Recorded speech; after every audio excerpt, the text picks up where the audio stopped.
discussing our Imam, the 12th Imam,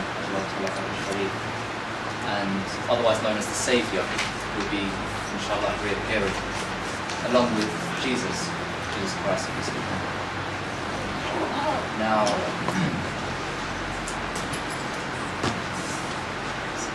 for those of you who know me speaking, in university I speak very informally, and I like to move around a bit.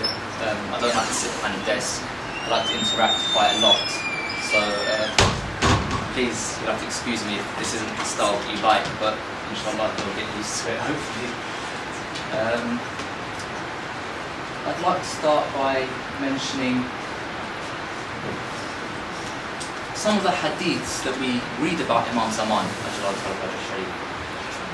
These hadiths we read, for instance, one of them I've come across is that Imam Zaman, when he comes, he'll fill the earth with justice and get rid of all the injustice. We hear that he's going to fill the earth with justice. Now I'll ask you how, with all this oppressive actions going on and killing. Obviously, the first thing you think of is he's going to come back and he's going to hold some kind of army, weapons, destruction to fight back for all the injustice. And we read this in hadith. There'll be bloodshed, there'll be killing, there'll be cutting off people's necks. Now, one thing we have to realize is in our religion, we have a lot of infiltration. And it's happening in every religion. Every religion, since the beginning of time, people have come and infiltrated that religion and filled it with stories, false hadiths, false traditions, to try and misguide the people. They mix it up amongst the truthful ones, so that when you're reading, you say, oh, this one's true, and you come across one that may throw a bit of doubt in you. Or because your mind is in truth, as soon as you come across it, you think, this is the truth as well. You don't sit and question it. This hadith about bloodshed, about Imam Zaman, I ask you, is that befitting of an Imam? To come along and create bloodshed, to kill people, to fill the earth with justice through himself committing injustice? Now, out of the 23 years that the Prophet was in power, he was the Prophet guiding people in all those battles that Islam went through. Some of them, obviously, it was all defensive. None of it was ever attacking in that sense. It was all defensive. The people would come to attack the Prophet or attack Islam, and he would be forced to defend. In all that 23 years, I ask you, I want some hands and some figures. How many people do you think were killed in those battles? In all those battles? How many people do you think the Prophet actually put to death? There were over 80 battles. Can we have a figure? Someone? Anyone? 1,000? It's very close. They say between 1,000 and 1,400. But do you ever think that automatically someone like, when I first heard 80 battles, you think, oh my God, there must have been thousands and thousands and thousands. Today we see with one war, you put hundreds to death with a missile, with a bomb. Yet the Prophet, in all that 23 years, only about 1,000 to 1,400 people actually were killed. And the same with Imam Zaman. There are hadiths saying that the same figure will end up dying. So that goes to show that it's not the case that he's going to come and kill all the kuffar, all the Christians, or the Jews, or whoever that people make up stories. If you don't convert, we see these our so-called brothers preaching, if you don't convert to Islam, you're going to go to hell. If you don't become a Muslim, you're going to go to hell. You're going to die, so on and so forth. This isn't the truth. This is all to make Islam bad, and me and you fall for it, and we do nothing to defend it. When have we stood up and said this isn't the truth? Why do you think Jesus is coming along with Imam Mahdi? The majority of the world is Christian. Yeah, there are different sects, but the majority is Christian.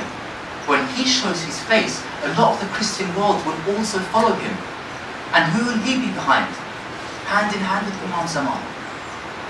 There's not going to be bloodshed. There's not going to be killing. We have to take these glasses off that we view our Imam with and put on the right ones. Not that he's a killer, he's going to come and fight. No. He's coming to fill the world with peace, show the true Islam. And the funny thing is that we reckon that he's going to come and kill all those people that, for instance, you know, the Americans or the Israelis. That he's going to come and kill George Bush, for instance. Right?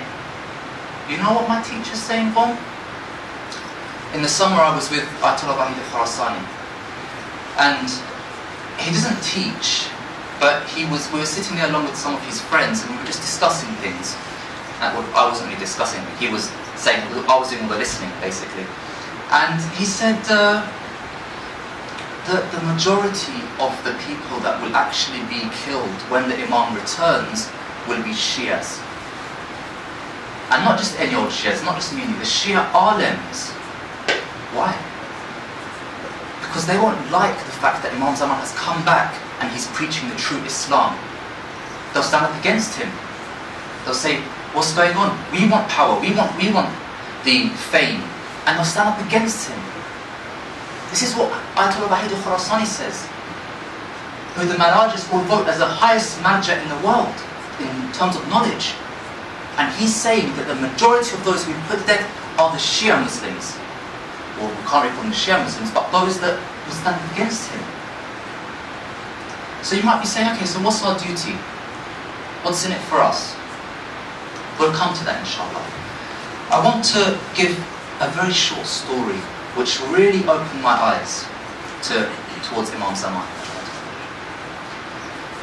People always question, where is he? Why hasn't he come back? We're all ready for him. We're Muslim, we're Shia, we're ready to fight, we're ready to defend, we're ready to do so on and so forth. We're ready to guide. And a long time ago, one of his friends who had contact with him actually told him, look, everyone's questioning, where are you? Do you even exist? If he existed, where is he? Show himself to us. At least come and guide us. At least come and show us the way. Let us, defend you and work alongside you. Imam Zaman said, don't listen to them. It's all lies. Leave it. He said, no, seriously. Ya Imam Zaman, they're waiting for you. They're ready.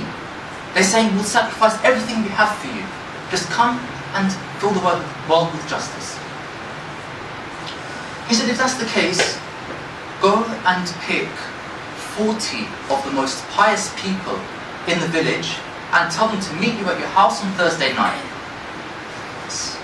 Just so happens it's a coincidence today, so Thursday night. Thursday night. That's what happens when you're in Muharram mode. You forget the days, what day it is, what time it is. So they all meet, they're all happy. Oh, excellent, we're going to meet our Imam, he's coming. Let's write down the questions we have. Let's bring forward, money or gifts and so on and so forth. They're all waiting outside and they see a light move through the house. They're all waiting, everyone's excited. Oh, what are you going to say to him? I'm going to ask him this. Oh, when I go in, I'm going to do this.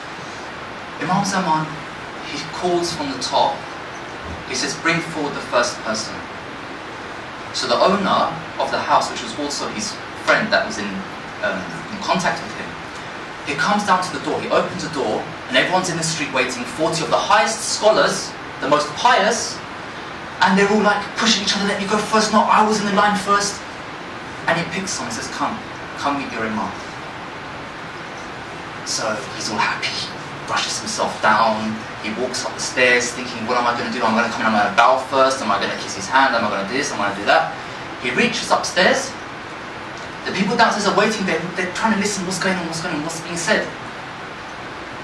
And as they're waiting, all they see is that through the gutter of the house comes blood.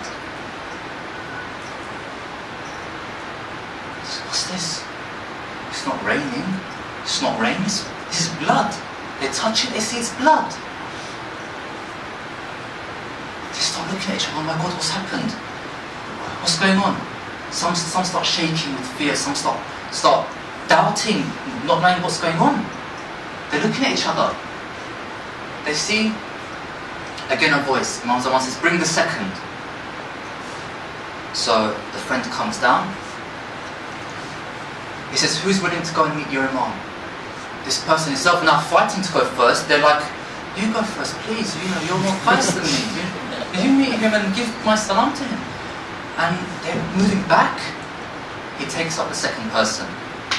Second person's trembling, weak at the knees. He's holding the banister, going up the stairs. What am I going to do? What am I going to say? He's trying to think, asking Allah for forgiveness on the way up. Please Allah forgive me, I didn't do anything wrong. Whatever I did do, please forgive me. I'm sorry. He reaches upstairs. They're all waiting to see what's going on. They don't hear anything. A couple of minutes pass. Blood. At this point, a few of them, big, strong men, pious men, they're fainting. The rest are turning back, thinking, I'm going home, forget this. What, Imam? This is time for Coronation Street, let's go. The people are trembling, they flee. The Imam said, bring the third. The man comes down to his front door. He opens the door, and he sees everyone has fled. There's no one left. He looks around, left, right, no one. He goes back upstairs and he says, Sayyidi, Allah, everyone's gone.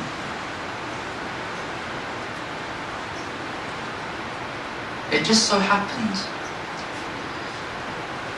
that when Imam Zaman agreed to meet these pious people, his followers, he told the friend, I want you to bring 2 sheep along with yourself to the rooftop.